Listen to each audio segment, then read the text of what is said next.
central da nossa semana de adoração é: Senhor, fazei crescer em mim, no meu coração, o quê? E quem mais? Os irmãos de... Isso, crescer a divina misericórdia. Então ele está pedindo a Jesus hoje, é uma semana de adoração, semana da misericórdia. E por que Deus vem suscitando isso, né? Já quando a gente fez um encontro, né, lá na nossa, lá no tempo, fonte de pastoral, Jesus falava isso, ele suscitava, quando nós preparávamos a ideia de agenda, disso, daquilo. Deus ele dizia: olha, toda a ação pastoral da igreja está fundamentada na misericórdia de Deus, na minha misericórdia, ou seja, ela tem o objetivo de salvar. Eu vim de levar a salvação àqueles que ainda não conhecem, né? Brota do coração misericordioso de Jesus que vê, né? E Jesus nos dá o exemplo do bom samaritano, aquele que passa.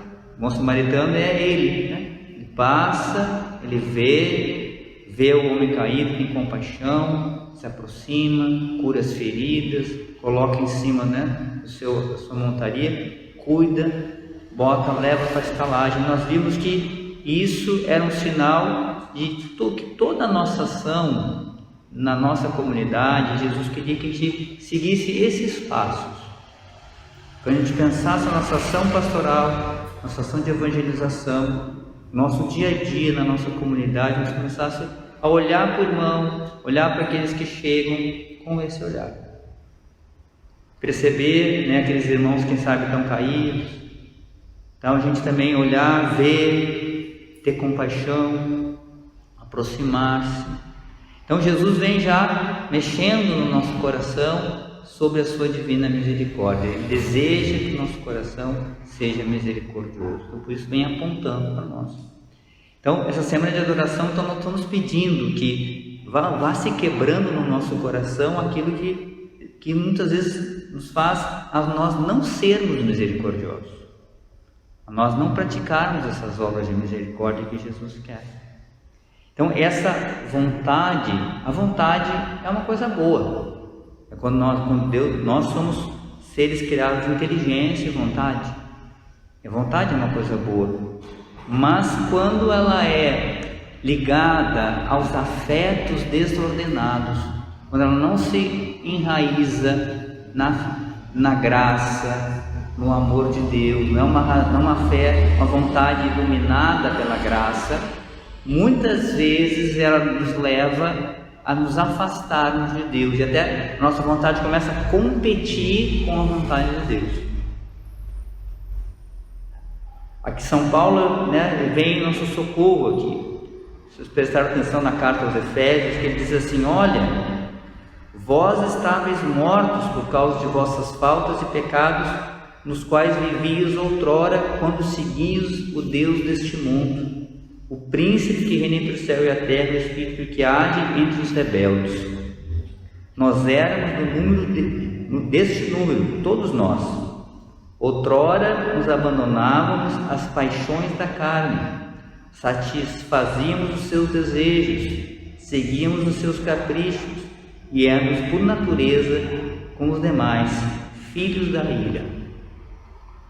Então a vontade desordenada nos faz ser um filho da ira, não nos faz ter um coração misericordioso, mas faz ter um coração irado, um coração uma vontade que quer se satisfazer. E realmente, porque para eu, por exemplo, perdoar uma pessoa, né, o perdão está ligado a um ato da nossa vontade. Às vezes a gente fica, né, preso, né, nos sentimentos. Às vezes uma pessoa nos machuca, né, nos magoa, e a gente fica na dor daquela ofensa que o irmão fez. Mas sabe quando é que nós precisamos realmente, vamos superar isso, permitindo que a luz da graça entre, né? Mas termos a a vontade firme e decidida de perdoar, independente do que a gente sinta. A gente toma a decisão já diante de Deus: ó Senhor, tu és a misericórdia comigo, tu tens misericórdia comigo das minhas faltas, então eu também agora quero ser misericordioso com esse irmão. Eu também te ofendo. Quantas vezes te ofendi, Senhor, com os meus pecados? Muitas vezes. E sempre exercesse comigo o teu perdão, a tua misericórdia. São Paulo fala isso, ó: Deus rico em misericórdia, um grande amor com que Ele nos amou. Nós estávamos no pecado e Deus veio e nosso socorro com a sua misericórdia e nos perdoou. Então, baseados nessa razão, iluminada pela essa experiência também da misericórdia, eu tomo a decisão: não, eu vou perdoar. Eu não quero, eu renuncio a essa mágoa, eu perdoo esse irmão e vou ao encontro dele. E vou agora lutar contra essa falta de perdão no meu coração. Então, uma vontade ordenada, ela é fundamental para que a gente possa exercer a misericórdia. E até também aceitar vontade, muitas vezes, que de fato permite também que o irmão venha ao encontro da gente.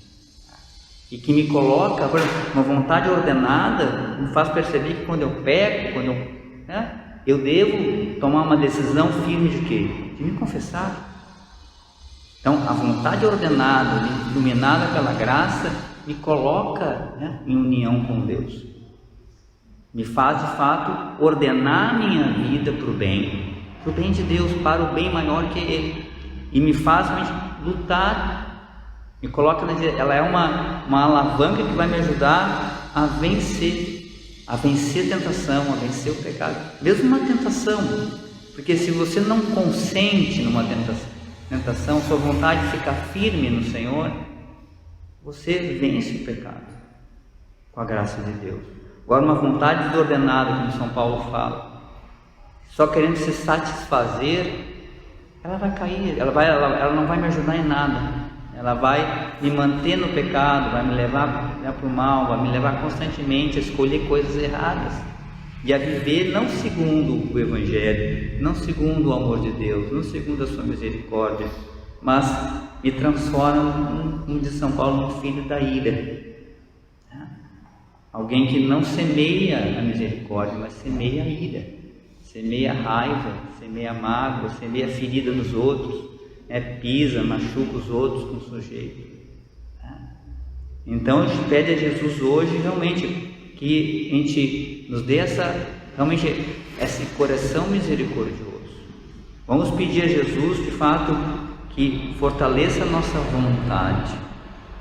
E como é que a gente fortalece a nossa vontade? Claro, pedimos a Jesus essa graça, mas também precisamos exercitá-la. Cara, a luz de um coração que busca Deus, mas também que de fato se busca auxílio, por exemplo, numa disciplina de vida, numa disciplina de oração, que busca uma disciplina na vivência dos sacramentos, que de fato coloca essa firme resolução, por exemplo, de ser santo, de perseverar no caminho da santidade, que uma vontade que me leva a escolher certo, a escolher entre alimentar a minha vida com coisas ruins ou coisas boas. Então, de fato, a gente vai exercitando também essa vontade no caminho do bem. Uma vontade que deve ser sempre iluminada pela graça. Porque se nós estamos com Deus, de fato, e a nossa vontade fica firme com Ele, o inimigo não consegue nos derrubar. Se nós não consentimos, nós ficamos firmes com Deus, o inimigo não consegue nos desviar e nos levar para o pecado, e nos ajuda a permanecer com Ele. Já queremos pensar agora na segunda barreira, que está muito ligada a essa, que nos impede, que é aquela atitude que realmente que nos coloca totalmente contrário ao Evangelho, que a gente chama de egocentrismo. O que é ego? Ego é eu. É quando nós nos colocamos no centro das coisas. Então, claro, se eu estou no centro e Deus não está no centro, nada vai certo. E eu vou sempre olhar o mundo a partir daquilo que me satisfaz, daquilo que eu acho importante, daquilo que isso vale na relação com as pessoas, vale na relação com Deus, vale na relação com a igreja.